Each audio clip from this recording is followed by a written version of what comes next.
We typically, there's kind of no rules to how the guitar parts come about. The songs typically start with Chester kind of on an acoustic guitar, you know, kind of strumming some, I mean, really, you know, pretty basic, pretty simple stuff. And then we kind of take it from there and kind of try to do something, you know, maybe take it to another level as far as the guitar parts. And it just really kind of depends on who's around. There's a lot of sitting in the studio and sort of like handing the guitar down the line of people. And it's not just me and Amir, actually. It's, you know, Chester will have like an idea, but he won't be able to play it because he's not a real guitar player. But he'll have an idea, and then it won't really be a real guitar part yet. And then we'll hand it to Amir, and he'll hand it to me, and then we'll sit there. We'll sit in a line on the couch, and we'll hand it over to Fu. So literally, we can sit there and do that for an hour and a half. And usually get frustrated and not come up with anything. But typically the final execution is one of us. Yeah. Sometimes there's stuff that he can play. Like, he's a better guitar player than me, technically. I think more like a singer. So I'll think of melodic stuff. And live, he'll actually play the parts in addition to his complicated parts. Because so that I can sing and play. Yeah. So I'll play real basic stuff, you know.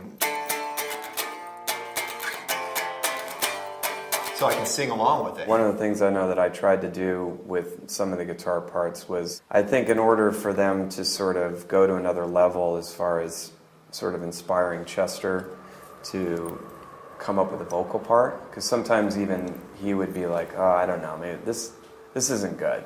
We always call it cracking the code of the song, you know, finding that thing that makes all of a sudden everything comes together, you know, and sometimes you'll struggle and struggle there, and then one thing will do it, you know. With some of these things is find guitar parts that sort of counterbalance, like what he was playing, that's the chorus to Inside of Me, right? Mm-hmm. Tuned incorrectly, but yeah. Yeah. I'm playing it, we play it drop, but I just played it standard. So, you know, the chords for the chorus are pretty simple, but then I came up with a thing that is completely opposite of what's going on musically with the rest of it. I mean, you'd have to tune.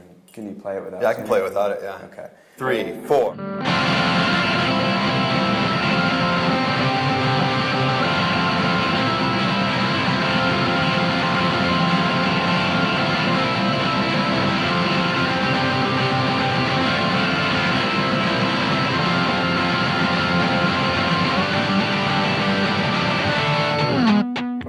See how that works? Like that sounds part, like a fucking broken glass. Play your part. Play your part on its own.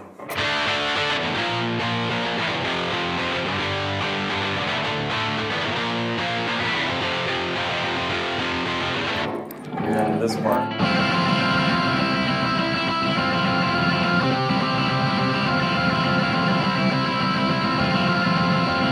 Like, I mean, it sounds like two completely different songs, but when you put it together, it creates this sound, and once we did that, Chester had a vocal. The whole song came together. And it's actually, in my opinion, I think it's one of the best songs. Yeah, definitely. Best choruses on the record. And, you know, it's things like that we do, you know, both of us do that, where we'll twist it.